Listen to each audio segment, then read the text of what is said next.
ලිපි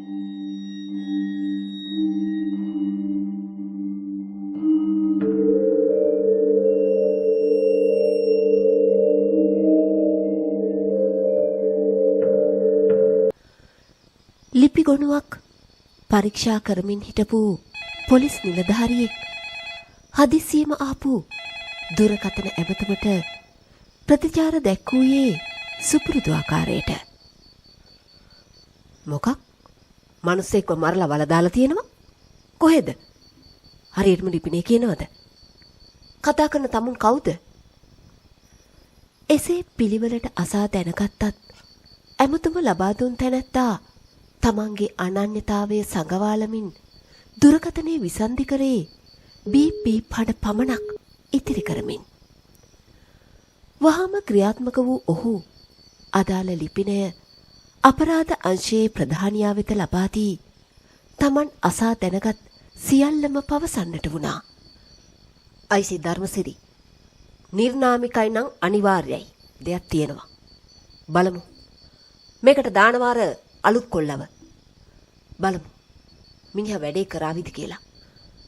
අලුත පත්වීමක් ලබාගෙන තරුණ නිලධාරියෙකු වූ අතුලව ඒ රාජකාරියට අනුයුක්ත කරමින් ප්‍රධානියාගේ නියෝගය අකුරටම පිළිපැදූ සාජන්වරයා ඉදිරි කටයුතු අතුල වෙතම බාර දුන්නේ වසර ගණනක මලමිනියක් පසුපස යාමට තමන්ව අනුයුක්ත නොකලාට ප්‍රධානියාට ස්තුතිය පුද කරමින්.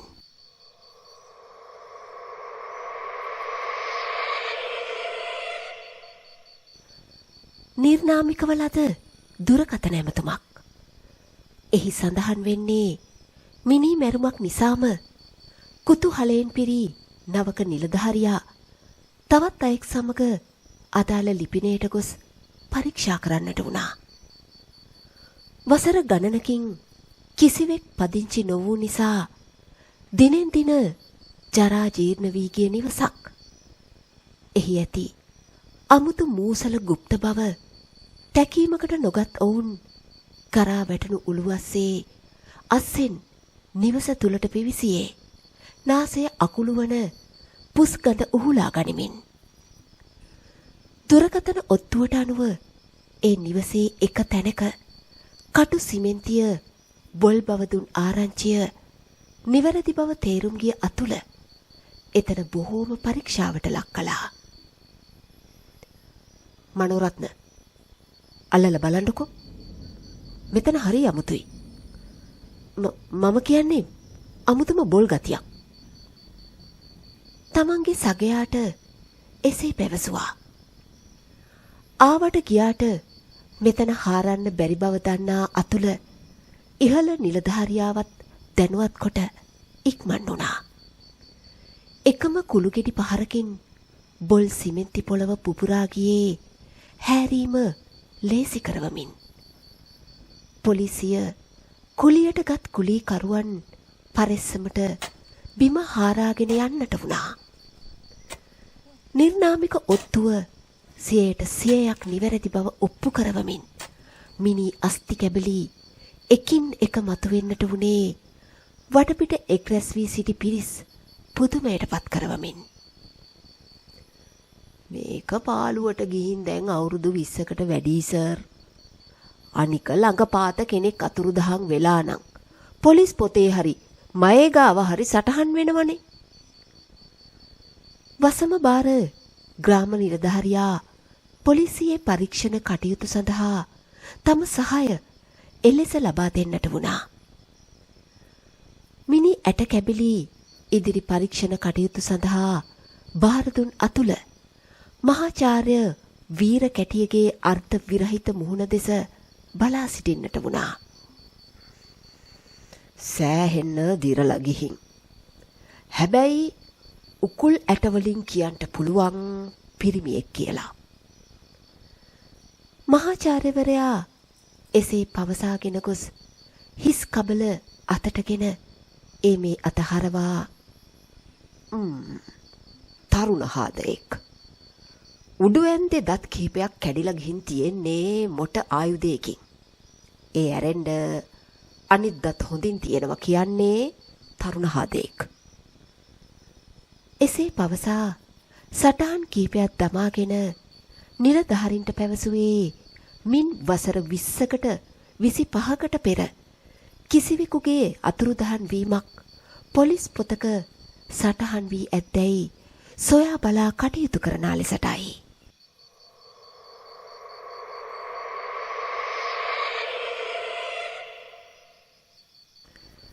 මම නම් කියන්නේ බොරු මහන්සි වීමක්. කාත් කවුරුවත් හිටිය කෙනෙක් නම් කොතනම හරි ලියවෙනවනේ පැමිණිල්ල. මනෝරත්න මැසිවිලි ආකාරයෙන් පවසන්නට වූ විට අතුල ඒ දෙස බලා සුසුමක් පිට කරමින් නගරයට ගොස් අනුරාධපුර බස් රථයකට ගොඩ වුණේ මාස කීපයකට පසු නිවාඩු ලබා නිවසට යෑමේ සිහින් සතුටකුත් සමගින්.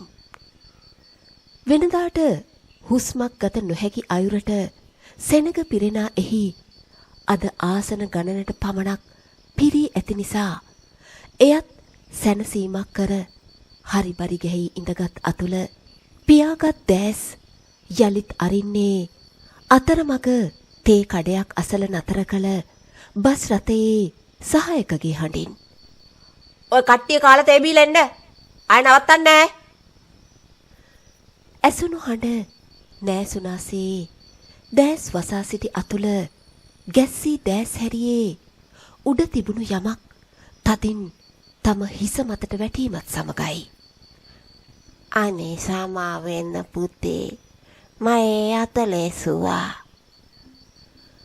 වයෝවෘද්ධ මවක් එසේ සමාව ඉල්ලා සිටිමින් වහවහ බසෙන් බැසගත්තත් වැටුණු පාර්සලය තවමත් තම ඔඩොක්කුව මත තබා යාමට තරම් ඇයගේ හදිසියට සිතින් බැනවදිමින් ඔහු ඉස්සී පාර්සලය යලිත් උඩ රාක්කය මතට දමා වසාගත් දැස් හැරියේ තම නිවස අසල බස් නැවතුම පෙනෙන අතුරින්. වහවහ බසේ සීනුව නාද කර තම බෑගය අතටගත් ඔහු කලබලයෙන් බැසගත්තේ රිය සහායකගේ මැසිවිලි වචන නෑසුනාකාරයටයි.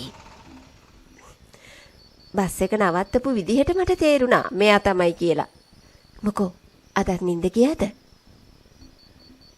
තම සහෝදරියගේ සුපුරුදු විහිළුවට ලක්වෙමින් නිවසට ආ අතුල නාකා පිරිසිදු වී මහ පාන්දර හෝ යලිත් නිදා ගැනීමට උත්සාහ කළේ පැය ගණනක දීර්ඝ ගමනේ තෙහෙට්ටුව නිසාම වත් මහ හඬින් යමක් තම හිස මතට වැටෙනවා දැනුණු ඔහු ගැස්සී ඇහැරුණේ රිදුම් කන හිස අතගාමින්. සමා වෙන්න පුතේ අතලෙසුවා. ඒ වචන තම කාමරයේ තුලින් ඇසුනේ බස් රථයේ සිදු වූ සිදුවීම සිහියට නගමින් වූ විට කලබල වූ අතුල කාමරෙන් පිටතට පැනගත් විට දහඩිය දමාගෙන බිය වී සිටින ඔහුව දුටු මව සහ සහෝදරිය හේතු විමසා සිටියා. මොකවත් නැහැ. මං හීනයක් දැක්කා. එසේ පවසා ඔහු අසල පුටුවකට වූ විට කළු පාට බෑගයක දැමූ යමක් ඔහු වෙත දිගු කරමින් මොනවද අයියේ මේ? පරණ ලියුම් පෝස්ට් කාඩ් තොගයක්? මොන හරි පරීක්ෂණයකට උමනා දේවල්ද?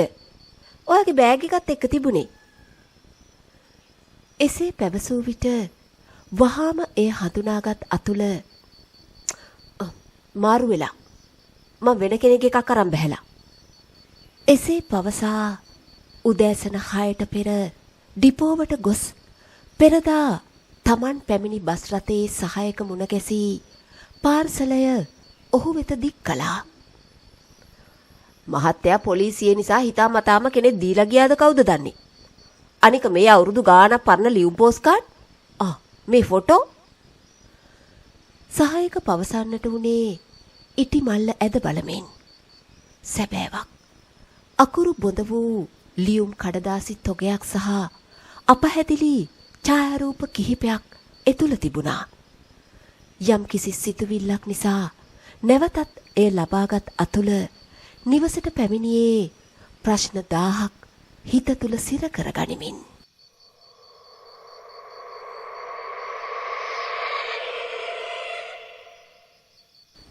දිරා යමින් නැති ඉටි මල්ල තුල තිබුණු ලියුම් එකින් එකගෙන ඕනෑවට එපාවට බලමින් සිටි අතුල එක ලියුමක තිබූ වචන කිහිපයක් නිසා තැති ගැන්මකට ලක්වුවත් දැඩි පරීක්ෂාවෙන් එය කියවා බලන්නට වුණා. අම්මේ අරයලාගේ ගෙදරින් ලබන සතියේ එන්න කීවා. එයාගේ අයියා පොලිසිය නිසා හිතට අමුතුයි. ඒත් මම යනවා. පුතෙක් විසින් මවකට ලියන ලද එම ලිපියේ වැදගත් තොරතුරකට උනේ ඔහු ගැහැණු ළමයෙකු බැලීමට යන බවයි. ඉන්පසු අනිත් ලිපි දිගින් දිගටම ආපසු ලිපිනයටම පැමිණි විවෘත නොකරන ලද ඒවා වුණා. ඉන් එකක් අතුල විවෘත කර බලන්නට වුණා. එය 1995 සැප්තැම්බර් මාස 13 වනදා ලියන ලද්දක් වූ අතර පුතේ උඹ හොඳින් ඉන්නව නේද? වෙලාවට කෑම කාපන්. හොඳට ඉගෙන ගනින්. හැකි වෙලාවට පිළිතුරක් එවපන්. අපි බලාගෙන ඉන්නවා. එහි එලෙස සඳහන් වූ විට යම් කුතුහලයකටපත් අතුල විසින් ඉතිරි ලියුම් කවර පරිස්සමට විවර කර දින අනුපිළිවෙලින් ඒවා කියවා බලන්නට වුණා. තම පුතුගේ නිහඬ බව නිසාම දිගින් දිගටම ඔහුට ලියූ ලිපි 164ක් එතුල තිබුණා. ලියුම් කවරයක සඳහන් ආපසු ලිපිනය පැහැදිලිව සඳහන් කරගත් අතුල පසුදාම එම ලිපිනය සොයා යන්නට වුණා.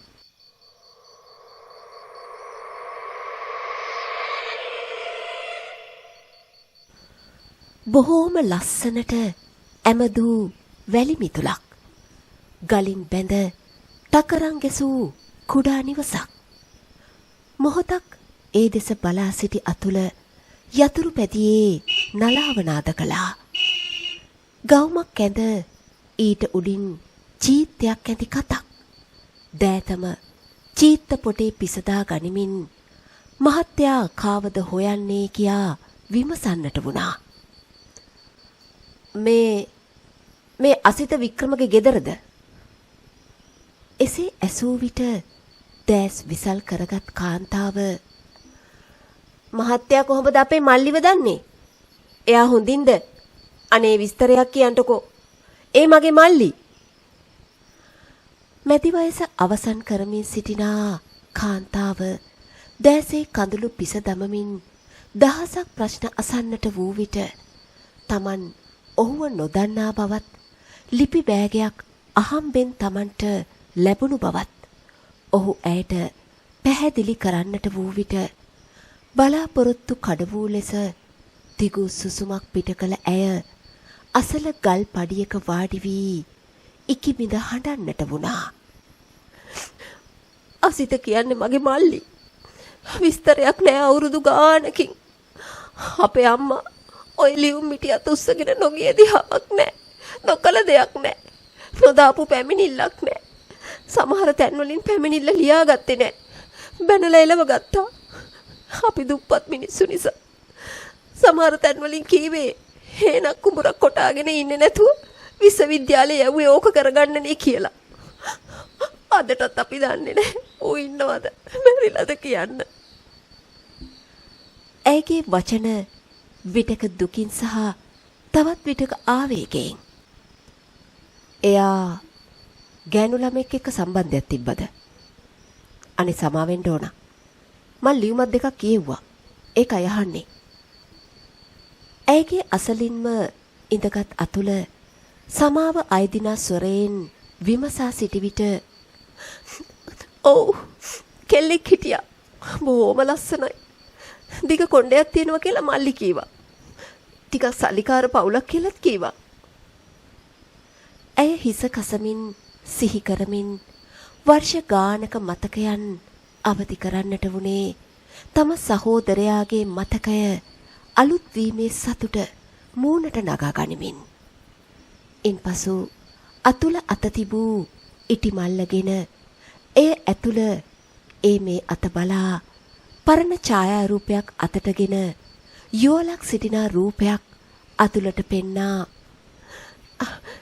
මේ පින්තූරේ මල්ලි අවසානයේ එව්ව ලියුමනේ තිබ්බේ.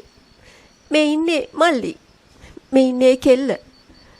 ලියලා තිබුණේ කෙල්ලගේ ගෙදර අය එන්න කිව්වයි කියලා. ඒ නිසා එහෙ යනවා කියලා. ඇය යලිත් දොඩමළුයි. තමන්ගේ ප්‍රශ්නය ඇසීමට හරිම අවස්ථාව එළඹුණු බව වැටහුණු අතුල විමසන්නට වුණේ ගැහැණු ළමයාගේ ගම් ප්‍රදේශයේ කොහෙද බවයි. හොරණ මතක විදිහට නම සුධර්මා. අයියා කෙනෙක් හිටියා පොලිසියේ. ඊට වැඩිය නම් විස්තරයක් දන්නේ නැහැ අපි. එසේ පැවසූ ඇය දිගු සුසුමක් පිට කර නැගිට සිටින විට යම් තැතිගැන්මක් සිත ඇතිව අතුල ඇයගෙන් සමුගත්තේ ඉටි බෑගය යලිත් තම අතටමගෙන අනිවාර්යෙන් නැවත පැමිණෙන බවට පොරොන්දු වෙලයි.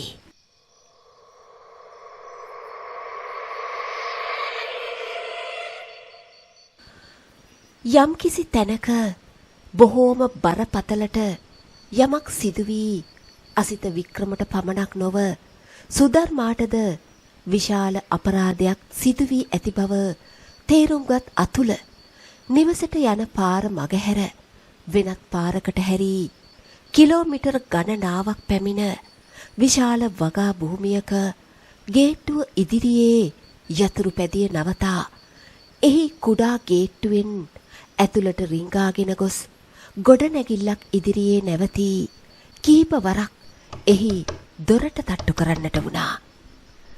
තවත් සුළු මොහොතකින් ඇතුළත සහ පිටත දැල් වූ විදුලි බල්බ ආලෝකයෙන් නැහැවී ගිය විට ඉදිරි දොර ඇරගෙන ආ පුද්ගලයා මොකදයිසේ හොරෙක් වගේ ඇවිල්ලා කො බයික් එක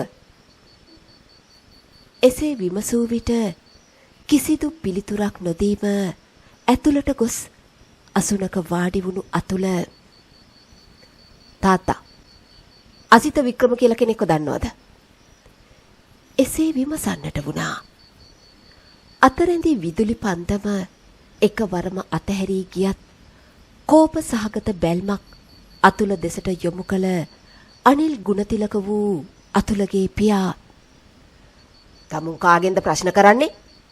තමුන් මේ ඊයේ පෙරේදා පොලිසියට ගියා කියලා මෙහෙම මහරෑ කඩාගෙන බිඳගෙන ඇවිල්ලා තමන්ගේම තාත්තගෙන් ප්‍රශ්න කරන්න මොන හයියක්ද මිනිහෝ? මන් දන්න අසිත වික්‍රමේක් නෑ. අනික දැනගත්තත් මං තමුසෙට කියන්න බැඳිලා නෑ. එසේ ගෝරනාඩු කරන්නට වුණා. දන්නා කියන දින සිට දැඩි නීති රෙගුලාසි දමනා දරදඬු පුද්ගලයෙකු වූ තම පියාගේ මේ හැසිරීම වෙනදා නම් අතුලව නිහඬ කිරීමට සමත් වුවත් අද දින අතුල තම පියා දෙස බලා සිටින්නට වූයේ ඉවසාගත නොහැකි අමුතුම හැඟීමකින්. ඉවසා සිටිය නොහැකි තැන ඉඳගෙන හිටි තැනින් නැගී සිට හරි අසිත වික්‍රමව දන්නේ නැහැ කියමු. හැබැයි අර පිස්සන් කොටුවේ ඉන්න තමන්ගේ එකම නංගි සුධර්මා ගුණතිලකව දන්නවනේ. මේ ෆොටෝ එකේ ඉන්න දෙන්නව දන්නවනේ. අතුල කෑගසා විමසන්නට වුණේ සාක්කුවේ දමාගෙන සිටි ඡායාරූපය තම පියා අසලට වීසි කරමින්. වහාම එය අහුලා බැලූ අනිල් ගුණතිලක පසුබා ගොස් දෑතින්ම හිස බදා පුටුවකට බර දුන්නේ. තමුසේ හදන්නේ මාව අමාරුවේ දාන්න. අවුරුදු 30 ගානක කුණු ගොඩක් අවුස්සලා තමුසේ මොනවද බලාපොරොත්තු වෙන්නේ අයිසේ? එසේ අසමින් මුමුණන්නට වුණා. මම බලාපොරොත්තු වෙන්නේ ඇත්ත විතරයි. කෝ අසිත වික්‍රම? ඔයාගේ නංගි සුධර්මා. මගේ නැන්දා සුධර්මා යාළු වෙලා හිටිය කොල්ලකෝ. මීට අවුරුදු ගානකට කලින් කොහෙද අතුරුදහන් කළේ? කොහෙද මරලා වැළලුවේ? අතුල එසේ විමසන්නට වුණා.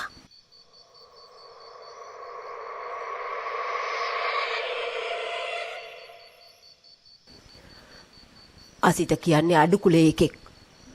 කැම්පස් එකේදී නංගි එක යාළු වෙලා උගේ නංගිට දරුවෙක් ලැබෙන්න හිටියා. ගංගක මුහුදක දැම්මත් ඌට නංගිව දෙන්නේ නෑ කියන මතේ මමයි තාත්තයි හිටියා. මොකද අපි බොහෝම නම්බුකාර මිනිස්සු. ඉතින් අපි ඌට එන්න කීවා. එන්න කියලා මරලා හැංගුවා. හොරණ පැත්තෙම පාළු ගෙදරක. ඊට පස්සේ අපි ඒ පළාතෙන් පදිංචිය වෙනස් කරලා මෙහෙ ආවා. අනිල් ගුණතිලක එසේ පවසාගෙන යන්නට වූ විට අතුල වෙවුලා ගියේ මින් දින කිහිපයකට පෙරලද නිර්නාමික දුරකථන ඇමතුමට අනුව ගොඩගනු ලැබූ මිනිස් අස්ති සිහිවීමෙන්. ඒ අසිත වික්‍රමකෙද? ඒ අස්ති ගොඩගත් පසු අහම්බෙන් ලැබුණු ලියුම් මල්ල සහ අහඹු සිදුවීම් සිහිවීමෙන් අතුලගේ හිස කකියන්නටගෙන තිබුණත් ඔහු දිගින් දිගටම තම පියාට දෝෂාරෝපණය කරන්නට වුණා. වර්ෂ ගණනක සිට උමතුවෙන් පෙළෙනා තම නැන්දනිය වූ සුධර්මාගේ රෝගයට හේතු වුණේ ඇය ඉදිරියේම අසිත වික්‍රමව මරා දැමීම විය හැකි බව වැටහුණු අතුල ඉඳගෙන සිටිය පුටුව පෙරලා නැගී සිට අපරාධ කරලා කවදාවත් හැංගෙන්න බෑ. කවදම හරි ඒවා එළියට එනවා. මැරෙන්න මොහොතක් හරි තියලා විඳවන්න වෙනවා. ඒ කාලේ නිල ඇඳුමට වැහිලා අපරාධ කරලා ඒත් මං යුනිෆෝම් මැන්දේ අපරාධ කරන්න නෙවෙයි. අපරාධ හෙලි කරන්න. අපරාධකාරයන්ට දඬුවම් කරන්න. එච්චරයි. එසේ කෑගසා පවසා පිටව යන්නට ගියත් අතරමඟ පාළු තැනක යතුරු පැදිය නවතා ඔහු කෑගසා හඬන්නට වුණා. තම පියා මේසා අපරාධකාරයෙකු බව පිළිගැනීමට අපොහොසත් ඔහුගේ සිත කෑගසා හඬන්නට වුණා. ඒ සමගම යමක් තදින් හිසට වැටෙනවා වැනි වේදනාවකින් ඔහු හිස බදාගත් විට සමාවෙන්ට පුතේ මම අතලෙසුවා. ඒ වචන ඇසෙන්නට වූ අතුල බිය වී ගියත් ඒ අසිත වික්‍රමගේ මව බව දැන් නිසියාකාරවම දන්නා නිසා මැරුණත් මං සාධාරණේ ඉෂ්ට කරනවාමයි සිතා යතුරු පැදිය පනකන්වා පිටත්ව නිවස වෙත ගොස් පහුවදාම ආපසු රාජකාරියට වාර්තා කර අසිත වික්‍රමගේ අස්ති කොටස් බැලීම සඳහා පිටත් වුණේ දැඩි සංවේගයකින් යුක්තවයි.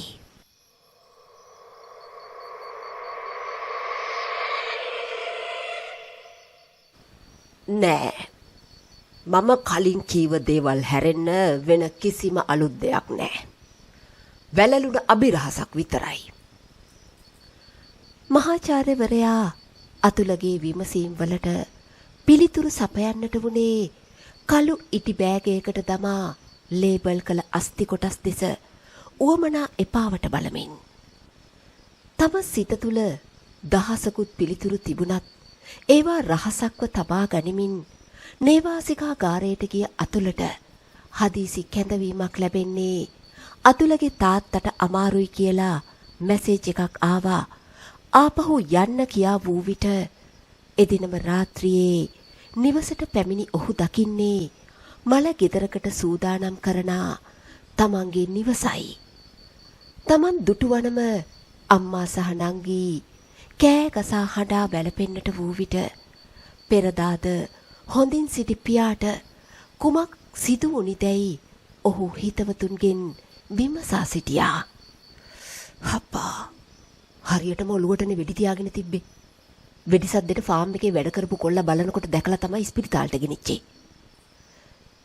හිතවතකුගෙන් එලිස ඇසුණු විට මුළු ලෝකයම තම දෙපා අසල කඩා වැටෙනවා මෙන් දැනුණු අතුල පෙරදා තම හැසිරීම ගැන රහසේ ලැජ්ජා වෙන්නට වුණා.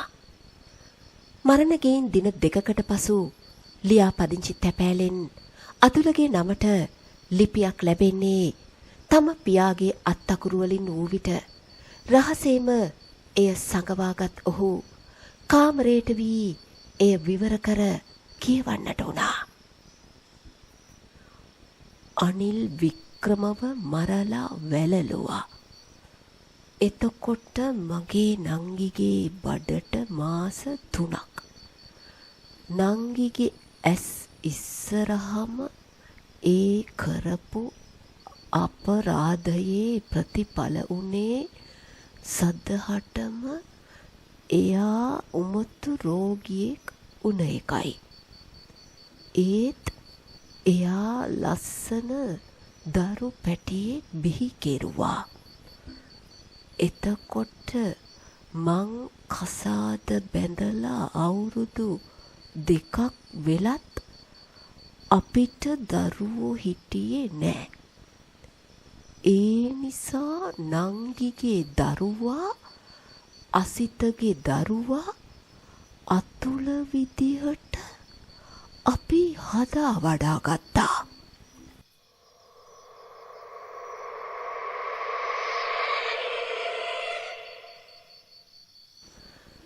එම ලිපිය කොයි තරම් බරපතලද සහ සංවේදිත කීවොත් එහි කඩදාසි කොළයට දිය බින්දුසේ අතුලගේ දෑසින් කඳුළු වැටෙන්නට වුණා. එක දෙයක් පුතේ, මම කරපු කිසිම වරදකට මගේ බිරිඳ හවුල් නෑ. එයා ඔයාව හැදුවේ එයාගේම දරුවා වගේ. දෙවියන් විසින් මේ තරම් දඬුවමක් දීමට තමන් කළ වරද කුමක් විය හැකිද සිතමින් ලිපිය කියවීම නැවතූ අතුල තම හිසට දෑතින්ම ගසාගෙන ගියා. තම පියාගේ ඇටකටු ගොඩ දැමීමට සිදුවීම තම වැදූ මව මානසික රෝහලක සදහටම ජීවිතයේ ගෙවීම කවරෙකුට නම් තරාගත හැකිද? කිසිවෙකුට වෙනසක් නොපෙන්වාම යතුරු පැදියට නැගී අතුල එකම එල්ලේ තම ලේ ජාතක පියාගේ නිවස වෙත යන්නට වුණා.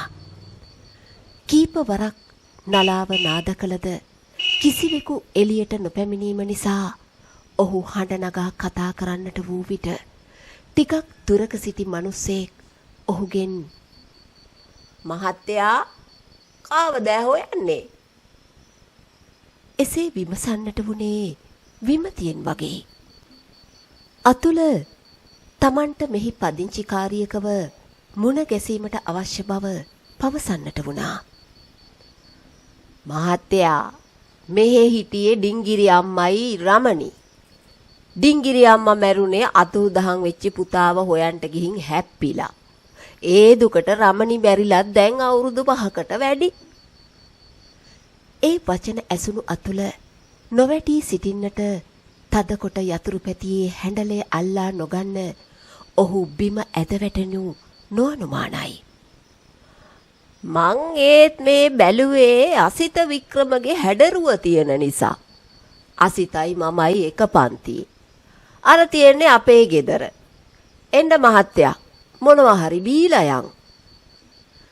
මිනිසයා බොහෝම කාරුණිකව ආරාධනා කළත් ඒ සමාන කාරුණික බවකින් එය ප්‍රතික්ෂේප කළ අතුල ආපසු හැරී එන්නට ආවත් සුධර්මා ඔහුට ඇයව බැලීමට තදබල උවමනාවක් ඇති වූ නිසාම පැය ගානක වෙහෙසකර ගමනකින් මානසික රෝහලට ළඟා වුණත් සුධර්ම නැති වෙලා දැන් සුමාන 2ක් විතර වෙනවනේ.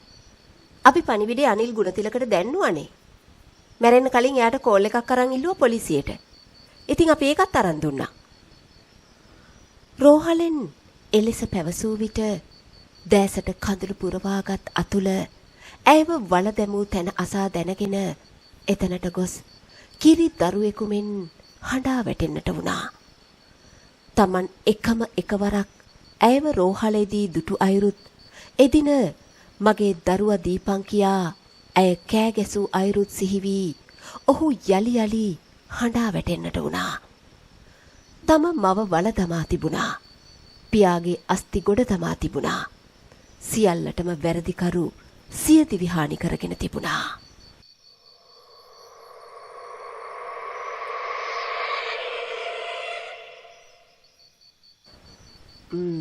වල දාන්න නම් පුළුවන්. ඒත් හදිසියකදී ආයිම ගොඩ දාන්න බලාගෙන. නීති රෙගුලාසි වලට යටත්ව අසිත වික්‍රමගේ අස්ති නිදහස් කරගත් අතුල ගෞරවාන්විත අයුරට යලිත් ඒවා වල දමා සිටියේ ලෝකයාට සියල්ල සංගවමින්. හදා වඩාගත් අම්මා ලේ නෑකම් නැතත් තම සහෝදරිය රැකගත යුතු නිසාම ඔහුට නිහඬ වෙන්නට වූ බව නම් නොඅනුමානයි. තම කිරි අම්මා නැන්දා මලවුන්ගෙන් නැගිට තමාට තමා කවුදැයි පැවසූ අතර වසර ගණනක් නිකරුණේ වැළලී තිබූ තම පියාට අවසානයේ හෝ යම් සැනසීමක් ලබා දීමට ඔවුන් පැමිණ තිබුණා.